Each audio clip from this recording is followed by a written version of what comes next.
C'est quoi la télépathie? C'est la capacité de percevoir des informations, entendre des choses, alors qu'il n'y a absolument aucun son qui est émis. Comment c'est possible?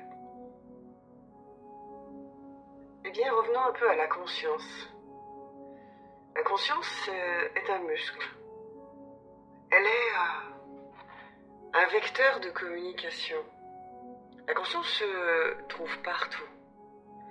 Parce qu'on a compris que la conscience n'est pas forcément que dans le cerveau, mais qu'elle se situe dans tout ce qui existe, dans tout ce qui nous est donné à voir, à sentir, à entendre.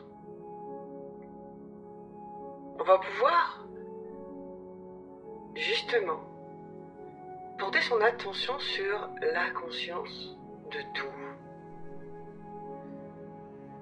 Alors il est aussi un fait que la conscience,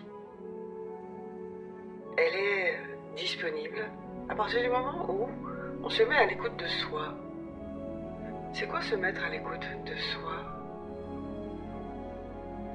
L'écoute de soi, c'est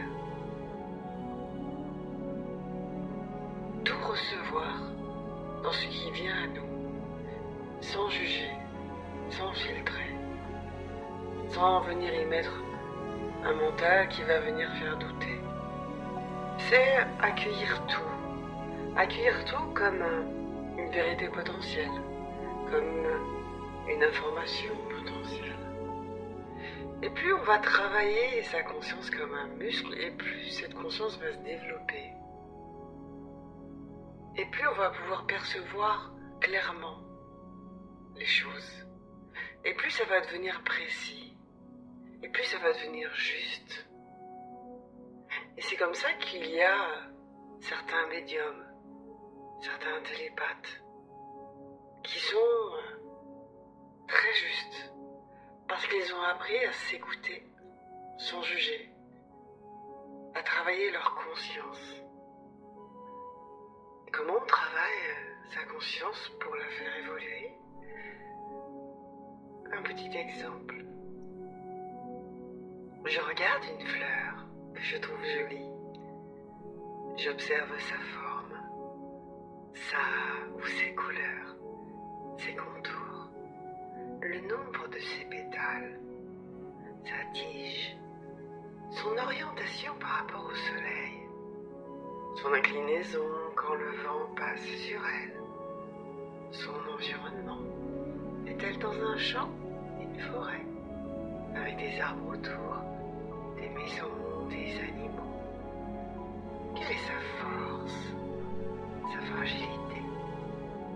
Le nombre de ses feuilles? Où se situent ses feuilles? Et puis, qu'est-ce que cela me fait de voir cette fleur? À quoi ça me fait penser? Qu'est-ce que cela me fait ressentir?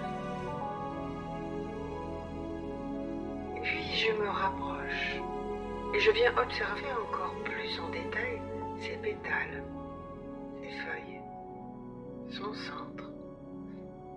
Y a-t-il des insectes qui viennent la butiner? Sont-elles? Et puis, encore plus près, pour voir les veinures de ses feuilles. Quel dessin forme-t-il? Quand je la touche, en la caressant, ou simplement en posant mon doigt dessus, est-ce doux, rugueux, froid, velouté? Et quand je la sens, quelle est son odeur? Absente, enivrante, délicate, transportante? Et si cette fleur, je pouvais lui parler? Si je pouvais lui demander comment elle se sent là? De quoi elle a besoin? Pourrait-elle me répondre? Pourquoi cet exemple et à quoi sert-il? que le tout est dans tout. Il est aussi et également dans une fleur qui peut être, en la regardant, une prise de conscience, l'ouverture d'un portail vibratoire, le développement ou un voyage de ses sens. Tout ce qui gravite autour et dans cette fleur peut être une inspiration, un moment où l'on dépose ses larmes, une paix qui s'installe, un endroit parfait pour créer ou se reposer. Ce que j'essaye de faire passer, c'est que dans absolument tout, il peut y avoir une conscience, un message vibratoire, une information, dans une fleur, dans un coucher de soleil, dans l'observation d'un paysage, dans le fait de toucher un arbre, de le prendre dans ses bras, de sentir une odeur, d'écouter le chant des oiseaux. Absolument tout peut nous informer.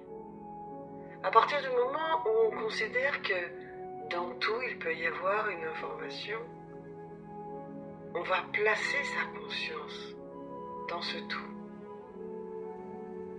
En considérant qu'absolument tout peut venir nous dire quelque chose, nous informer de quelque chose, nous apprendre quelque chose. Et lorsqu'on a conscience de tout ça, on fait ce qu'on appelle des prises de conscience et des évolutions de conscience. Et c'est ça qui permet de pouvoir capter des choses que l'on ne captait pas avant, de pouvoir recevoir des informations qu'on ne recevait pas avant. Voilà comment on fait travailler sa conscience.